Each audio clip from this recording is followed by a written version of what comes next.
Hello there.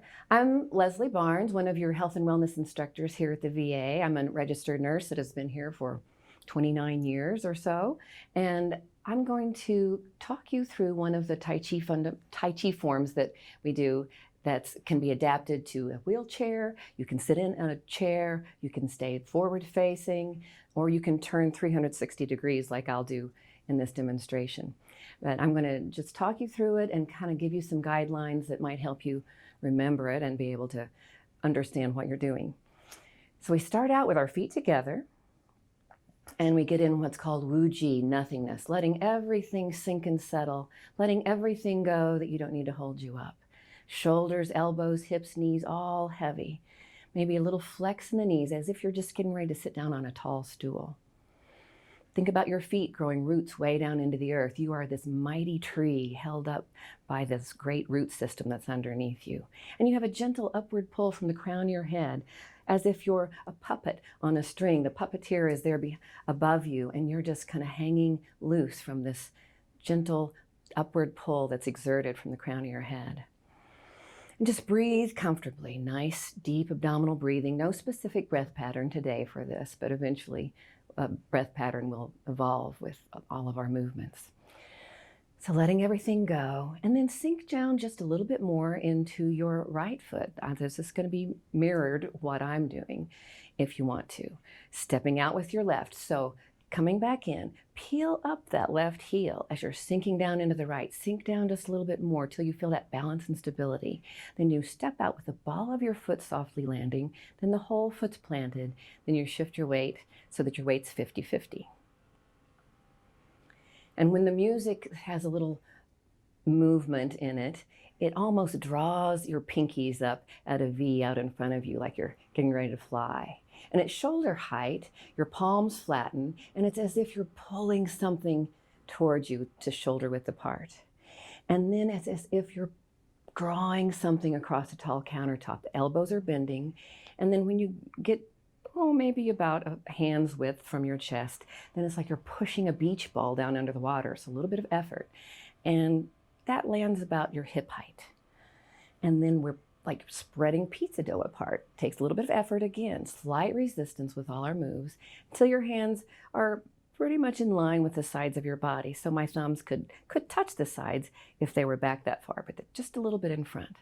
Then we're going to have a little bit of a waist turn and a weight shifting to the right as the right palm turns up. It's like you're holding a ball in front of your right hip.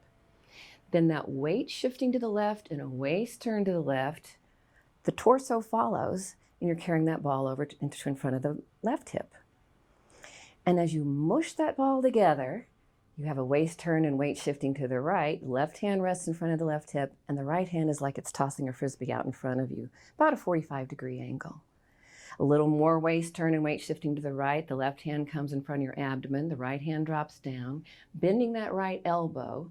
The right hand's going to come past your right ear, and you have a weight shifting to the left, a waist turn to the left. You're pushing across a low counter. The upper body follows, and that right hand is tossing a pie out the window. It's okay. It's a rotten pie, so it's okay. Grab a thick curtain on a thick curtain rod, and as with your weight shifting and waist turn to the right, you're pushing that curtain across the rod, and your hands come to rest down at your sides. If you're in a wheelchair, you're grabbing the wheels at this point. Now my weight's on the right, so I can move my left foot. I bring the left toes up, sink down a little bit, pivot on that left heel, plant that left foot, shift my weight into that left foot, and then I step around with my right foot in the new direction. I'm going to come back around to the front as if I've made my turn, and then the next move, I'm going to shift my weight to the left.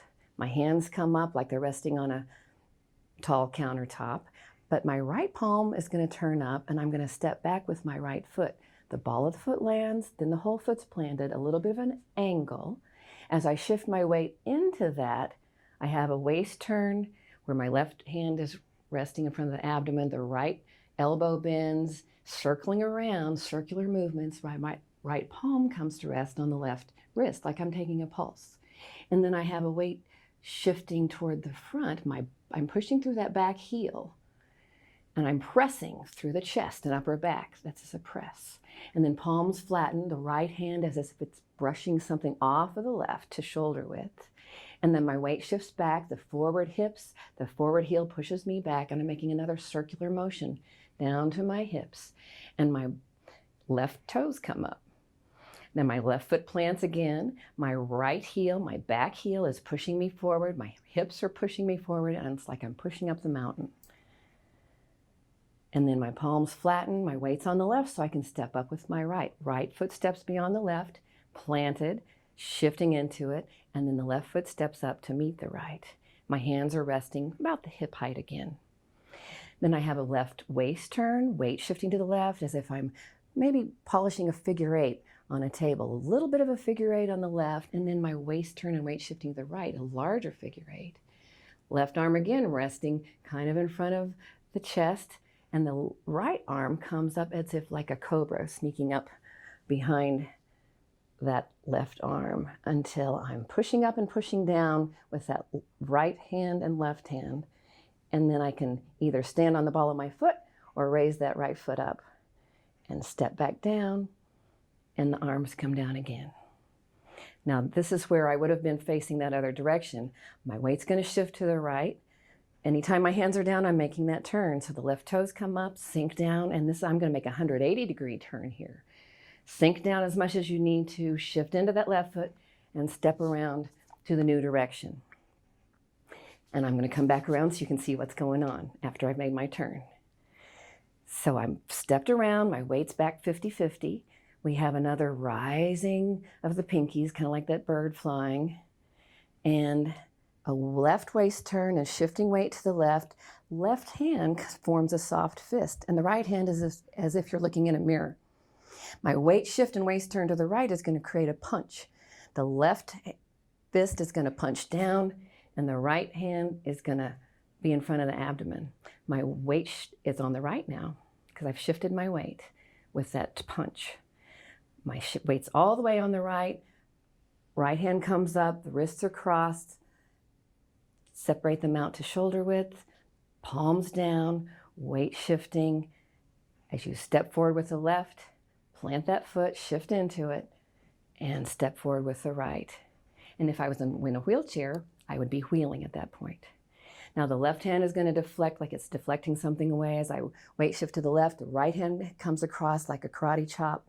That right, I'm going to step back so you can see me a little bit better. That right chop is going to be pretty much in line with that left knee. Then my weight shifts to the right. That right hand deflects. The left hand comes across for a karate chop. And that right hand then is lined up with that left hand is lined up with the right knee. Then the left hand comes back down like it's going to be on that low counter again. The right hand comes up and over, fingers are together, up and over. As the left hand brushes across, the right hand is the needle diving to the C bottom. And those fingers are pretty much lined up with that left knee again. I'm going to push that curtain across the rod again. I'm grabbing that curtain with my right hand, with my weight shifting to the right, waist turned to the right. I'm pushing that curtain across the rod. And if I was in a wheelchair, I'd be grabbing those wheels again. So I'm going to make another turn. Weight's on the right, so I bring up the left toes, pivot on that left heel, shift into that left foot, and step around with the right.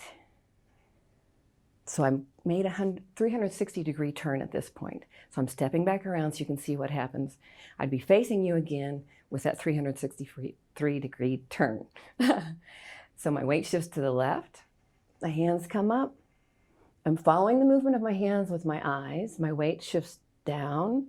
My waist turn is to the right. As my weight's on the right, my hands come up like I'm grabbing a big rod and I'm bending that. This is called bend the bow, shoot the tiger. So you're creating an arc between your hands. Then the palms open. It's like you're pushing something behind you. And then palms rotate up. You're pulling something in, like circling 2 circles to your chest. And then palms rotate down, weight shifts to the right. Palms come back to about shoulder width and step in just a little bit with your left foot, drawing across that tall counter and pushing that beach ball all the way down. Fingers are reaching down into the earth. Feet are still about hip width apart here. And that's our closing. But at the very end, we shift our weight all the way to the right, step in with the left all the way, and then we draw up. This is our way of connecting heaven and earth again and closing. And there, your hands again end down placed by your sides. And thank you. Now we're going to do it again with the music, but with a little bit less prompting than what we did when I was talking you through many details of this form. And there's more than what I was able to even share earlier, but we'll do the best we can, just like you can do the best you can. So you're letting everything go, shifting your weight to the right. Boom, hear that downbeat, stepping out to the left. Your pinkies rise at a V like you're flying, flattening the palms, drawing them into shoulder width, pulling across the tall counter, and pushing a beach ball down under the water to the hips. Spreading the dough, shifting right, gathering the ball, shifting left, your hips pull you to the left. Mushing that ball together, your hips pull you to the right. Tossing the frisbee, dropping that right hand down, taking a pulse on that right elbow, pushing across the low counter, right hand tossing a pie out the window. Grabbing the curtain, pulling it across that thick curtain rod, getting ready for your turn. Weights on the right, left toes up, pivot on that left heel and step around. Stepping back with the right wrist taking a pulse on that left wrist for your press. Palms flattened, drawing back in, left toes up, hands down to the hips, pushing up the mountain. Stepping up with the right, meeting it with the left. Small circle to the left, weights on the left, big circle to the right. Right hand comes up behind the left. Poor rooster stands on one leg. Stepping down with the right. Left toes up, pivot on that heel, sink down, step all the way around 180 degrees. And now the pinkies rise again like you're flying, and then you have a left waist turn, soft left fist, and your waist turn leads you to the punch. Shifting to the right, crossing the wrists, separating them, stepping up with the left, pushing down and up to the waist. Left hand deflects, right karate chop to the left. Right hand deflects, waist turn, karate chop to the left. Rising up to the needle at the C bottom, fingers pointing at that left knee, grabbing that thick curtain, pulling it across the rod. And left toes up, coming around to your final direction. Weight shifts to the left, hands rise, weight shifting, waist turn to the right, drawing them to a U, grabbing that bow and bending it, pushing behind you, gathering it in, stepping in a little bit with the left, circling around and drawing it back in. And down. Shifting your weight all the way to the right, stepping in all the way with the left, and drawing your arms up, connecting heaven and earth.